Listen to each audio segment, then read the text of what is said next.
Hello, everybody. Welcome back to this session in the Future of Work Summit.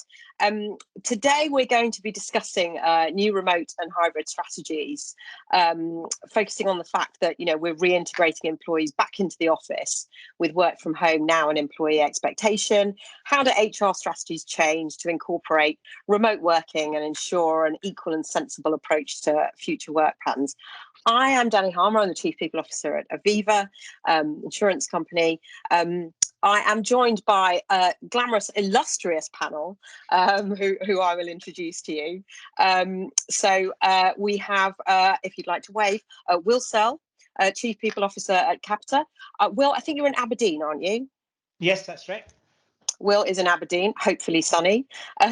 Rachel Duncan, who's the HR Director at Experian, who's in St Albans, I think. That's right. Also sunny. And then finally, Michael Davis, who's the Head of Strategic Services at Ally. And Michael, you're based in Atlanta, I think. I am based in Atlanta, but I absolutely love London. Cannot wait to go back.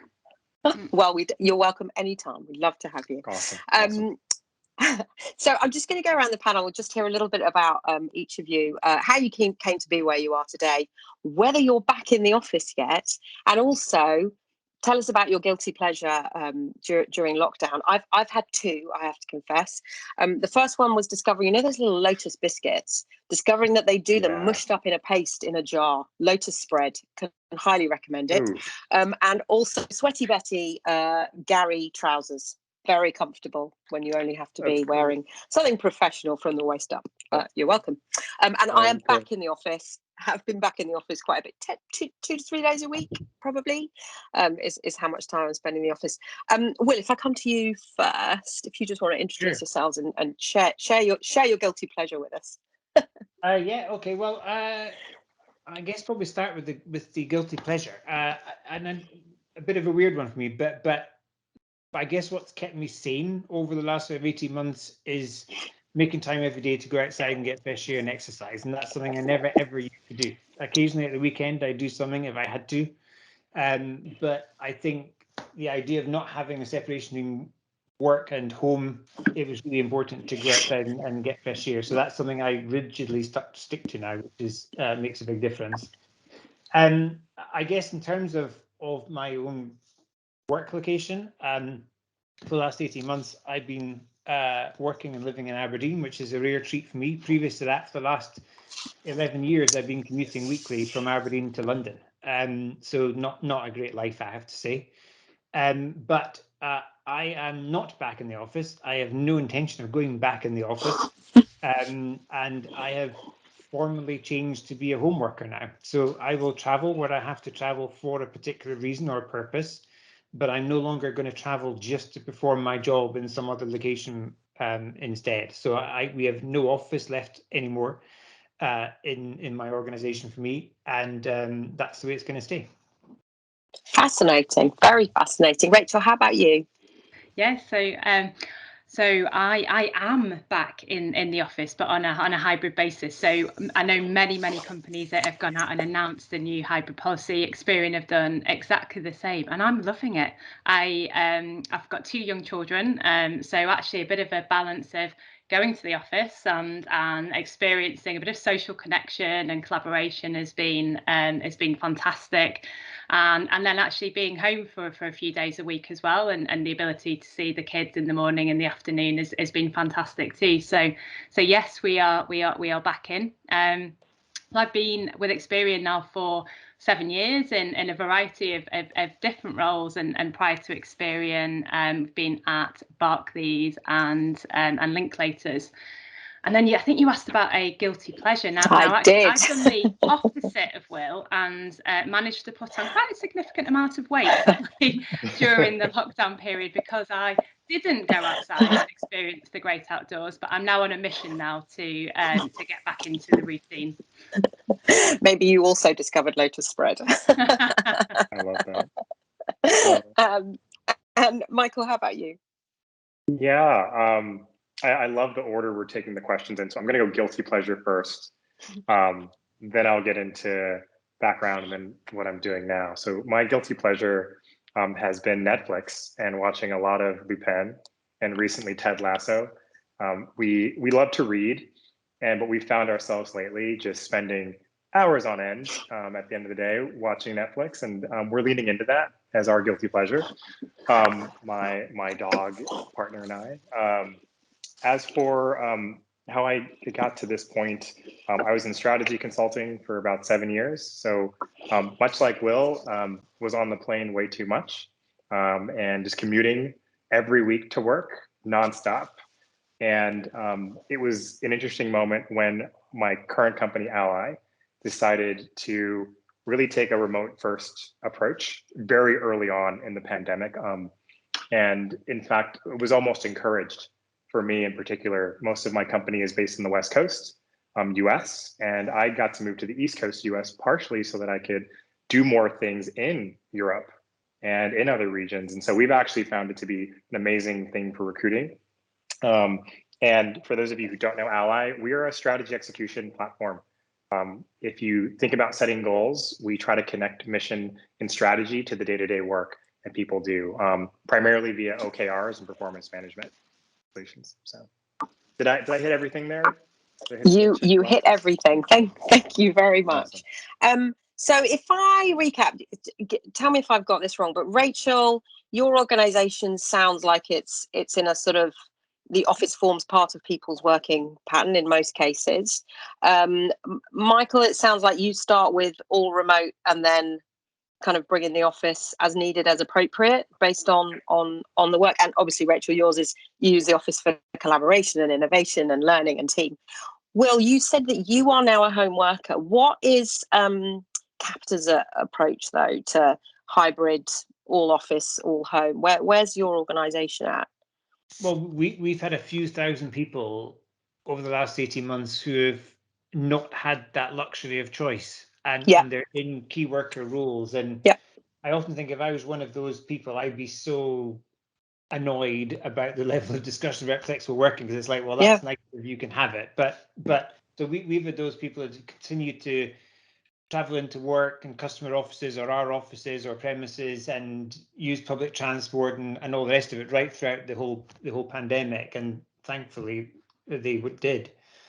But what we discovered kind of quickly was that overwhelmingly we had on-premises workforce until COVID started, probably in excess of 95% of our people, and a tiny minority of home working. And I'd actually challenged that before. Why do we have to have, because after people, our biggest cost is property, for example. And I was also told, well, there's security issues, there's technology issues, there's customer issues. This is why it can't be. And yet within, about a week, 10 days of the announcements about lockdown in all of our countries, with different infrastructure and so on, we had almost all of our employees working from home with smart workarounds and embracing technology. And it was incredibly hard for some people, either because their circumstances made it difficult. We had people who were working off ironing boards. We had people who were taking calls in their cars because they couldn't find peace in their home to do it if they were in some sort of flat share, or they had kids running around from school because the schools were all shut. And we had people who just didn't like it. They missed the contact and connectivity. So when we started looking at which of these changes we wanted to embrace in a more permanent basis, the first place we went to was the employees and said, okay, if you've got a job that can be done flexibly, what do you want to do? How do you want to work? And if we could give you the flexibility to work all the time from home, you want it? If you want to work all the time in a premises, is that what you want, or whatever? And we surveyed people regularly over that first sort of few months, and overwhelmingly it came back that people's roles that could be done flexibly, they wanted to work the majority of their time from home, so at least 3 days a week from home. And I was kind of surprised by that, in some ways, but the data was pretty strong. And then we set about saying, okay, well, what does that mean? And what are the practical consequences of that for us as an organization? And also, what do we need to change about the way our organization works to embrace this on a more permanent basis? Because there's one thing doing it in the midst of a crisis, but it's another thing when you're choosing to do it voluntarily, what cultural changes you need to make as well. So that's kind of what we've been focusing on for the last year. Yeah, and it's you make a great point, Will, and as a sort of a call out to all those key workers in many in many organisations and institutions. Really, we're talking about office workers here. This is this is about office based workers, not those in healthcare or retail banking or food retail. There are lots of fantastic people who've got society through the last 18 months. And Aviva, we're hybrid, so I think we're probably more in your space, Rachel, which is that again, we've asked people what it is they want to do. They've all said they want some flexibility and they want to be able to work remotely. But the thing that we've kind of focused on at Aviva is that we think, there's still this need for the organisation to focus on the best outcomes and quality of work for, from the individuals. So therefore we're saying, well, what are offices for? Where do offices, when you bring people together, how is the whole greater than the sum of the parts? What is it that offices do as part of that? How about you, Michael, Rachel? What are your reflections on that? So we've taken a really similar approach, actually. So lots of listening over the last 18 months.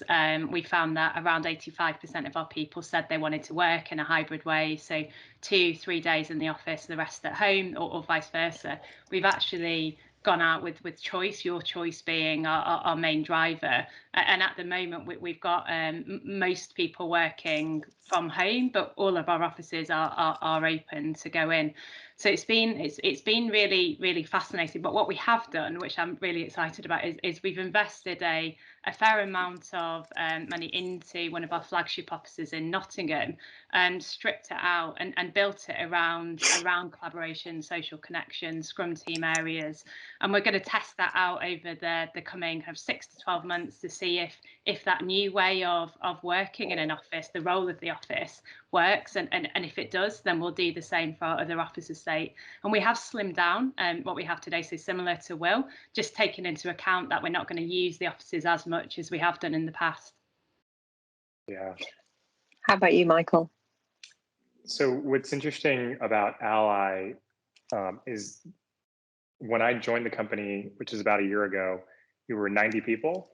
Now we're about 300. So the majority of our workforce has come on board during the pandemic because our core offering is basically to help connect work to outcomes, which is very valuable in a distributed work environment. And so we've very much eaten our own dog food or drank our own champagne, if that's a better analogy, throughout the last year. And what we've found is sort of having this remote first policy, but then having places for people to go work is important. But we didn't actually get to the point where we could have a full developed office yet. We were planning to do that. And then the pandemic happened. And so what we've essentially done is we've made sure that everyone has access to a co-working space wherever they are. That way they can go into that space whenever you need to have a meeting space, or you need to get away from the loud dogs or kids or whatever may be keeping the home life thriving. But what we've also found is that there is room for really focused time together. And of course, doing so safely. I have flown to Seattle a couple of times to do a very specific 2-day workshop, or to do planning with the other leaders in the company. And that's been really valuable because we do see a lot of value in in-person time. But we also think that there's been enormous productivity by actually being home. I now, instead of burning 16 hours a week traveling, that's 16 hours a week that I have to spend on other things. Both in the personal front, which recharges me and gets me excited about going to work, but also in actually being creative at work too. So that's kind of been our approach. Definitely hybrid. But when it comes back to the office, we will have one. We'll have at least one major office where that's kind of our hub for folks. 1 or 2 offices, I'd have to guess, depending on the country. And the reduction in travel for everybody, you can't help but think, everyone here has done travel, to some extent. Yeah. It's not glamorous. It's not fun. It soon loses its gloss, right? It's not great for the environment. It's expensive, and it's not great for our well-being and health. So I think remembering how much we can do, virtually is something that society and businesses need to keep hold of. Have any of you thought about the risk of sort of unintended bias creeping in, where if you're saying to people, do what you want, work in the office, work from home. Rachel, you mentioned there are days where you like to combine, childcare and do a pick up or a drop off or whatever. Is there a risk that people who tend to be carers, who potentially are more likely to be women, will end up being less present in the office, and that we could see that impacting on career trajectories and development? Has anyone thought about that? Will, you're nodding.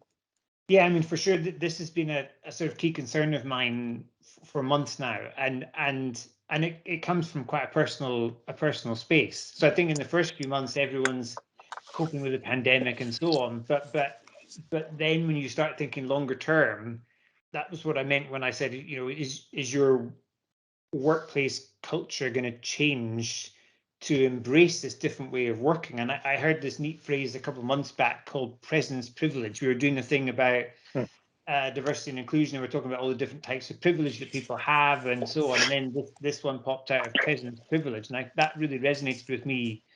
Because great phrase. As I said, I've been commuting for years. Sometimes I'd be working from home, and there's always that sort of slightly questioning, slightly sarcastic, oh yeah, working from home. Did it come with air apostrophes like that? Yeah. As though you're sort of, watching dodgy daytime TV or something, or just sleeping.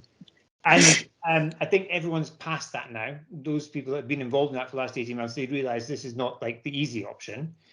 But the other thing is, there are times when you definitely feel like a second-class citizen, right? So, you are participating in a meeting, and it's like, it's okay that you're dialing in, and you're sitting there waiting, your screen's there, nobody else is there. You're like, this is weird. You're texting people who are actually in the meeting room saying, have you started? Oh yeah, God, we forgot to dial Will in. Yeah. Yep. And then you kind of participate, and you hear lots of rustling, and you miss the sort of knowing looks in the room as people are gauging the body language and so on. So for me, that just doesn't work. The idea that you have sort of participation in different ways doesn't work. And I think one of the things I've loved about the last 18 months has been this idea about the pandemic being a great leveler. Just look at the conversation today. If we were doing this in a physical presence, probably it would be London, because that's the centre of the world, isn't it? So Michael probably be here. Totally. I would have travelled, and just the means of engaging people and involving people from all over the place, regardless of their position in the organisation, how long they've worked there or whatever, is something that's hugely appealing to me. And I think we really risk losing that if we don't embrace different ways of working. And in my team, for example, we've set a set of rules within my team that says, firstly, every meeting will be virtual. That's our default position. Unless there's a particular reason why it can't be virtual, why are you doing it? Yep. And if we have a situation where a couple of people are in the same city at the same time, if the whole meeting can't be together, we all dial in virtually, even if you're in the same office. And because otherwise people won't experience it in the same way. And I think that's a really dangerous place to get to. Yeah. Rachel, anything that you've been thinking about at Experian in terms of making sure that we don't get this sort of bias or this, presence privilege, which I love. I think it's a brilliant phrase, Will, creeping in. I mean, yeah, I am genuinely worried about the out of sight, out of mind, and the impact that may have around promotion, general progression, development opportunities. And I think one of the things that we've really focused in on over the past 18 months is how we think about performance and the real push on accountability and outcome driven performance management. So it's not about you sat next to the person you're managing. It is all about understanding what we're all collectively here to deliver, and then the individual accountability. So a lot of time coaching and working with managers about what that looks like in a remote environment, and how actually that completely outweighs everything else. So over and above that, very similar to Will, we've spent a lot of time with working with our managers around how to manage remotely, and building inclusive meeting guides, and almost putting in place, I would say, basic building blocks to help us think differently about the way in which we work today and going forward. Yeah, and at Aviva, one of the things we've done is made sure that our guides around sort of smart working, hybrid working are role-based rather than gender or personal circumstances based, which I think is really important. So, Michael, as a rapidly growing business during a pandemic, how have you? Rachel talked a little bit about providing content and guidance to managers on how to run hybrid meetings. Will said, the default is the meeting is virtual, as that's the start point. What have you been doing to upskill the colleagues and leaders in your business to work in this way? Totally. So I'm going to get to the question, but I'll kind of give you a prerequisite. There are two things. One is values, which for many people can seem like this esoteric word. They're like, I don't know what that means. But I think when you're not in the same room every day and getting those nuances that you do get in an in-person environment, the values that your organization has matter even more, because that's what's governing what's happening when no one's looking, right? And so we have been very, very thoughtful in reviewing and updating our values to focus in on outcomes, to prioritize warmth and understanding and empathy. And that's where it starts, which goes into our hiring, where, for example, half of our leadership team is women.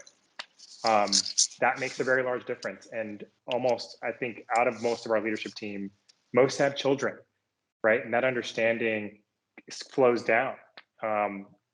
Everyone has something that's going on outside of their lives, and we've all made a choice to be a little more vulnerable at work with what that looks like, so that we can just be our authentic selves at work, and that there's not as much dissonance. And so those have been some foundational things and choices that we've made.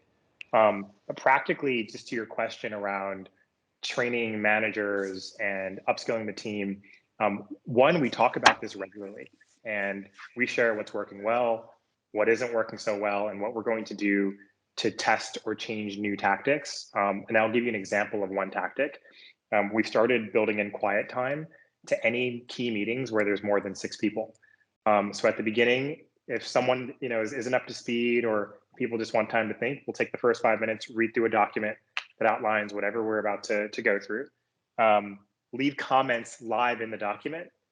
So that way, it doesn't matter what level you were, doesn't matter if you're on video or not, like your voice is still coming through, and there still is that quiet time, especially for those who may be more introverted and who may not be as prone to force themselves into the center of a meeting. So that's been a really phenomenal tactic, and we use it in everything. So when we're setting our OKRs, that's how we do it. We have a draft, everyone builds into it live at the same time. We talk about it together, which allows the facilitator to make sure, hey, has everyone's voice in this meeting been heard? And if someone's not here, are we recording, so that we can actually share insights with those who weren't here? I think those have been two things that have made a really big difference. And I mean, I've noticed a massive uptick in just the engagement we have with everyone on the team. But it takes practice. I'm not going to say we're perfect at it, because we're not. We're doing our very best. And thank you, Michael. We've all hired people remotely, right? I mean, I was doing a live stream yesterday at Aviva, and somebody asked a question on the live stream, and she's been working with Aviva for nearly 18 months and has never met a colleague. But how are you dealing with the kind of the broader learning challenges that exist for people who are new to their role, or maybe they're early on in their career? Because there is something about just sitting near people and learning by osmosis. We can take all of our learning interventions, well, a number of them you can take virtually. What do you think the impact's been on learning in the organization, and what are you doing about your learning interventions and strategies? Will, do you want to start us off? Yeah, I think there are certain things that it's really hard to replicate unless you are actually physically present.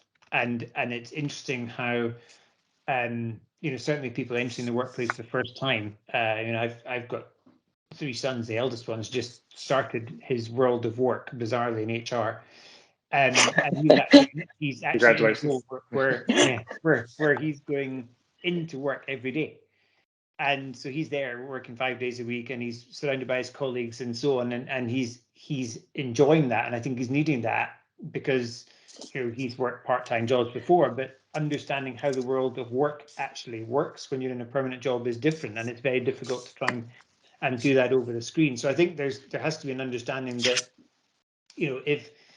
if that world is changing permanently for certain roles, and that's not going to happen, how do you recreate some of that stuff? So that's one piece. But I think for a lot of it, it's actually goes back to the point Rachel made about educating managers to lead their teams in different ways and involve in different ways, and also embracing different methods of development. Most of our development now is virtual and online, rather than the more traditional sort of sense. So we've reacted to that okay, I think, but there's definitely things that cannot be recreated virtually, that I think are going to take a bit longer to understand how to do that effectively.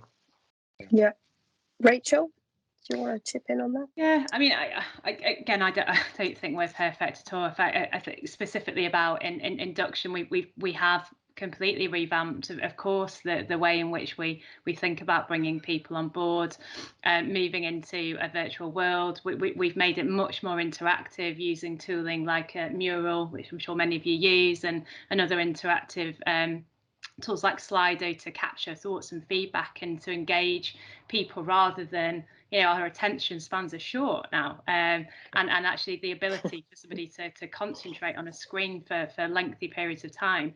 You can't lift and drop what you used to have into a virtual world. So we've had to completely unpick and pull back together what we have and to make it effective. There's other things like social reams within our virtual collaboration tooling, which you can have that constant interaction with people, but it works for some and not others. So I think what we've learned is actually we need different interventions at different stages, and again it does go back to people management. I think the conscious ability for a manager to be really finely tuned into their team, how they're feeling, their needs and requirements. Interestingly, a lot of our people managers have said they've got to know their team more so over the last 18 months than ever before, because they've proactively been reaching out and making time to talk and get to know them, as opposed to when you're in the office. Yes, there's chit chat and natter, but often you're working on a something. So it is a very, very different way of working now. Absolutely. Yeah, and I do think that the point about managers, leaders is a really interesting one, because if we think about 18 months ago when most office workers were in the office, actually we all have some great leaders in our businesses. We probably also will have some who are not necessarily as brilliant, and there's a sort of there's a support system within an office environment, isn't there? Even if it's not coming from your boss, if you're having a bad day, someone will clock it, someone will support you, someone will, you see someone that's upset or having an issue, people will step in and support. Once we pulled everybody out of the office environment and sat them on their own, that support mechanism went, and suddenly the role of the leader became absolutely critical to check in, because there weren't, you couldn't all pop down and have lunch together or go out, or so I think the role of the leader really came to the fore during the pandemic. I mean, Michael, you've got lots of new leaders. You're talking about being really clear about your values. How do you make them feel like ally leaders? Yeah, when they haven't met anyone. I just met some of my first coworkers a month ago. In month 10. I think and just to build on some of what was said just kind of in this last question too, everyone needs a safe space, and that's an assumption that we operate off of. And those safe spaces come in a variety of ways. The one that I really enjoy is actually just being intentional about like who at work is going to be like your work BFF, the person who you can go to, best friend forever. Who's the person you can go to and talk about anything with and have a sort of unstructured conversation and make sure that you can replicate some of that sort of in-office experience that you'd have. And I'll make a point of when I'm processing a difficult decision or something I can't solve, I'll call like one of a collection of people. And we kind of have an explicit agreement with each other that sometimes you just need to talk. And there doesn't have to be an agenda to it. It's a relationship over time. Sometimes I'm going to get on the phone and talk for 20 minutes and vent. You know, sometimes they're going to do the same thing. So I think that sort of relationship building has been important because it's the foundation of actually working together. And so I think one tactical thing for managers has been, we've all been spending way more time with our teams. I totally agree on that point. We also spend more time with each other. And so we've all become far more intentional about the bi-weekly, monthly, or weekly syncs, depending on how frequently we're working together. And I certainly think that's helped. And then I think beyond that, again, if you have the luxury and the privilege of getting to meet in person, I do think doing team building and sort of like ways of working exercises where you're actually listening to each person talk about how do they learn effectively, how do they like to be held accountable, what are they great at, what are they trying to work at. I think doing that ideally in person, if you can't do it in person remotely, is great, because again, it builds that trust that everything else happens on top of. And that includes feedback. If you don't trust people, it's going to be really hard to give candid feedback about what's working or what isn't working for you. So I think in general, our philosophy has been focus on the fundamentals and values, and hope that everything kind of extends from that. But hope isn't a strategy. So, you know, there's some intentionality behind it too. Yeah. Yes, indeed it isn't. Rachel, have you been looking at any of your, it feels not quite as exciting as some of the stuff we're talking about, but HR policies, processes, are you changing anything post, in this post-pandemic, well, COVID now being part of our lives, this new hybrid working world, are you changing any of the processes and policies that you have in the organization, or what's your approach?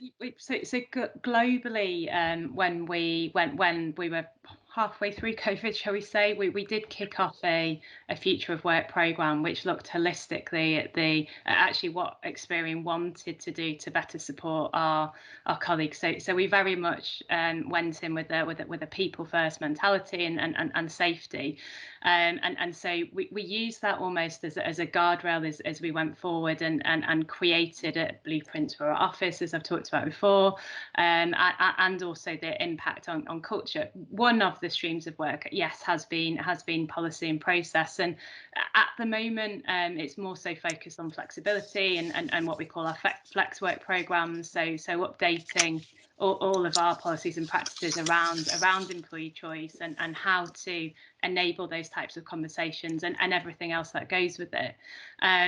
We've also spent a lot of time thinking about our family friendly policies and actually how we can ensure equality across genders, and so over and above that, no, there is more thought to be done, but we primarily focus on flexibility. Yeah, and anything, Michael or Will, have you done anything on the sort of policy infrastructure side of things, or are you leaving them as they were and just using them in this new world? Yeah, we have definitely been revisiting everything that was written.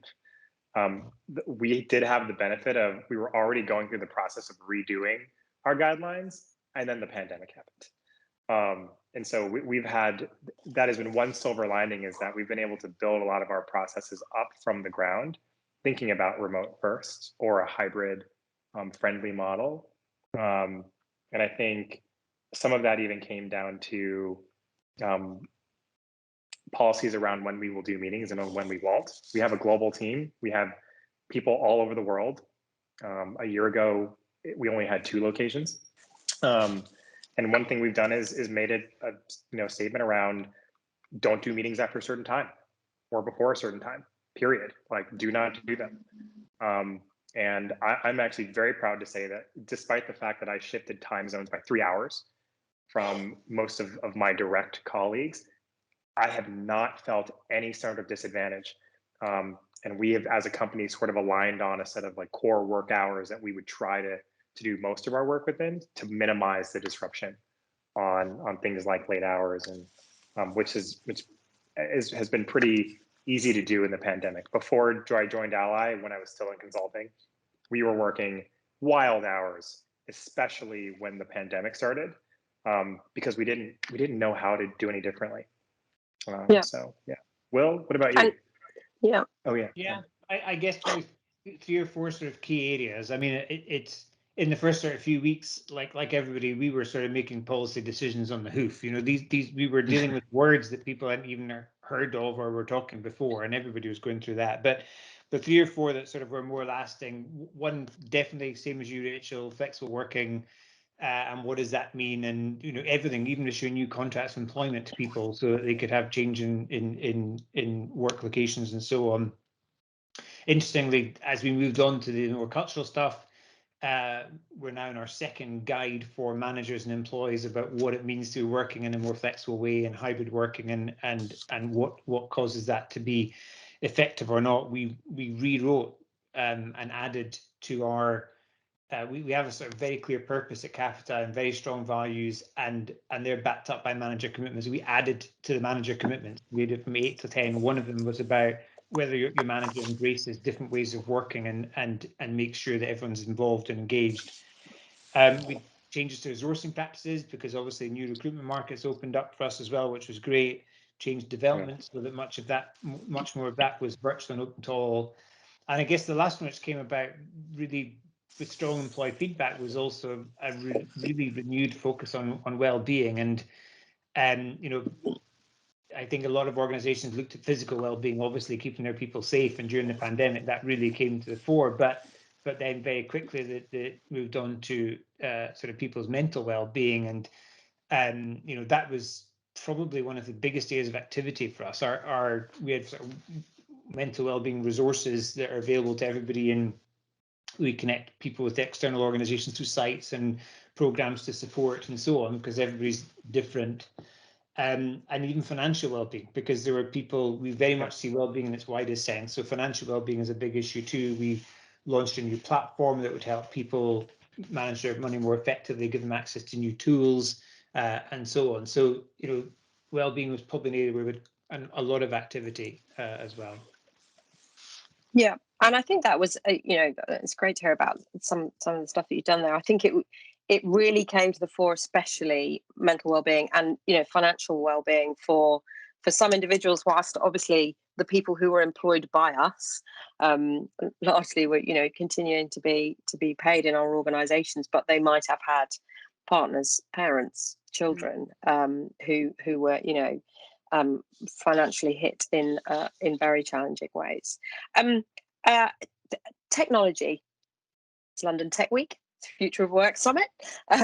Favorite bit of kit, technology, IT, something that you've just relied on tremendously in the last 18 months and has been transformational. Michael, we'll come to you first. Can I give 2? Yes, you can. Okay. Why not? Okay. It's September. Let's go crazy. Awesome. One, and this is my genuine answer, is our platform, because I have all my goals, the specific targets, a dashboard where I have key updates. I can share that asynchronously, and so I don't have to do more meetings. Like, that's been the end impact. I can actually share out everything of where I am right now and all my priorities, all my team's priorities. They're connected, and I don't have to hop into a 30-minute update meeting. I've saved a lot of time by doing that. So that's one. And again, I'm a little biased, but I get to see the benefit. Just a smidge. Yeah, just a little bit. The other tool is it's called Loom, Loom, and you can record really quick videos, and it's like instantaneously available to be shared. So again, thinking about global distributed teams, time zones, flexibility, asynchronous communication is super important. So I can record a video, share my screen for 30 seconds, walk through something I just created, ask a question, press stop record, send it like within 5 seconds to a group of coworkers or the specific coworker. And it's been phenomenal. Someone can go and comment on the video. They can record their own video back and forth. We've used them in sales pitches as well. If I can't hop onto a phone call, I can record like a 3-minute video and be like, I'm sorry, I couldn't be there. I live in the United States and it's 3 a.m. your time, but, so that's been my favorite Loom. Okay, thank you. Rachel. Yeah. Oh well, if you've had two, I'm going to have two as well. So You can have Awesome. two. Love it. So Love can it. you, Will. No, so one that I think has been both helpful but also fascinating is working with our workforce analytics team. We built an organizational network analysis tool, so an ONA tool, which is use Microsoft Office and Teams data to really better understand some of the workforce shifts that we've seen over the past 18 months. So things like working patterns, behaviours, and it's really helped us better understand where some of our hotspots are in terms of burnout and isolation, and you can segment the data by different demographic types. So that's been super helpful for us to really pivot our approaches. Some of the things, Will, that you're talking about around well-being has been, actually using that tool to go in with an intervention has been great. And then the other one that I mentioned before is Mural. So actually the ability to, and I know it's been around for a little while, but the ability to co-create in a live environment, to get people's voices into something that is really interactive has worked very well for us. That's brilliant. Thanks. Will, you can have as many as you like, honestly. No, I'm gonna pick a really boring one, which when I've been at Capita now for just over 3 years, and when I arrived, we had something like 80 different HR systems, and like Wow. 1,000 different ways of doing every single thing you could imagine of. And we invested pretty quick and put in place one global information system. And it's not the most exciting thing in the world, but I tell you, we could not have survived in the last 18 months. Even simple things like producing furlough data and tracking people and so on would just have been almost impossible if we hadn't had one source of the truth for data. So it's a pretty boring one, but for us it was definitely essential. So that would be my couldn't have lived without it tool, I think. Well, I'm going to be really dull and say actually I've fallen in love with Teams. Some of it's I know we all use it, so we forget, but some of its capabilities, I keep learning about things it can do. You can allocate tasks to people. You can, we can all clap our hands when the fact that maybe the more introverted around us love to ask a question in the chat. They no longer have to, kind of step forward and hear their voice. I mean, you can record something in Teams and share it. I have been really impressed by how Teams has developed. You can do live speech captioning. I think it's an absolutely brilliant tool. So what I'm hearing on the tech front is things that provide clarity, that enable communication, get us access to the data, ability to co-create virtually. All of those things are really important. So I'm conscious we're coming up to time now. I will come round to you quickly for just sort of last word of wisdom. We'll start with you, Michael. Last words of wisdom on this subject, remote and hybrid working. Warmth matters.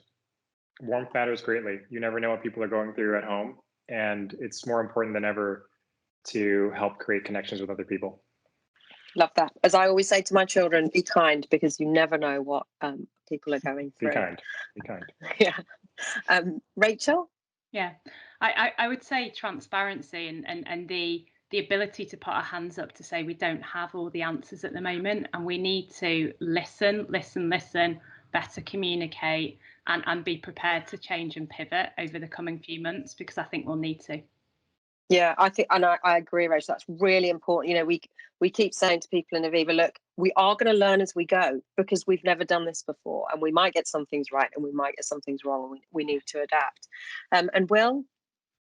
I mean, for me, it's just a sort of amazing opportunity. You know, we have the opportunity as a function to really challenge and think about what work is, and how we can impact people's lives in a way, and have a meaningful impact on things like, you know, from recruitment right through to inclusion and diversity. And this is a really unique opportunity, I think, to actually properly challenge and change things radically rather than just incrementally change. I think that is, you know, a fantastic insight to finish on, both for the sort of the world of work and the HR profession, and the way that you've seen, I think, you know, HR step forwards as an enabler over the last 18 months, so that organisations could continue to operate, and working with, you know, comms and IT and operations, but organisations, you know, supported by their people, did some pretty amazing things over the last 18 months. And Michael, I'm going to get your number so that you can be my BFF at work as well. Let's do it. Let's do it. That sounds Also, that sounds yours? wonderful. What's your Mine? partying? Yeah. What's mine? Take the best of both. And I think as a function, we need to take real pride in how we've enabled organisations to continue and sort of, you know, unleash the power of people and agile decision making, and kept people safe at the same time. I think we should, you know, Totally. everyone involved in that kind of labour of humankind should be really, really proud. Thank you all so much for a fabulous conversation. Really appreciate your time. Thank you everyone who's joined us to hear it, and hope you found it helpful. And we'll see you soon. Thanks a lot. Bye. Thanks everyone. Take care. Bye.